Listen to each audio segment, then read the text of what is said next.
The negligence standard asks whether a person exercised reasonable care under all the circumstances.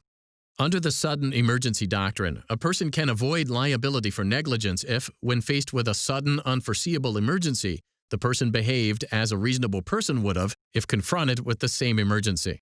The doctrine tries to account for the fact that, in exigent circumstances, people may not always exercise the best judgment. The Nevada Supreme Court considered the sudden emergency doctrine in Posas v. Horton. Emilia Posas was driving her car in stop-and-go traffic when a woman pushing a stroller began to cross the street immediately in front of Posas's car. Posas slammed on her brakes to avoid hitting the woman. Nicole Horton, who'd been driving directly behind Posas, didn't see the woman who stepped in front of Posas. Unable to stop, Horton rear-ended Posas. Posas filed a personal injury action against Horton. At trial, Horton testified that she'd been following too closely behind Posas and admitted to making a mistake.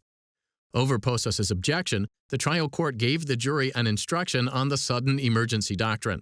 According to this instruction, Horton wouldn't be negligent if, in responding to a sudden emergency she didn't create, she acted as a reasonably prudent person would have under the same circumstances, even if she didn't take the best action because she didn't have enough time to make a judgment.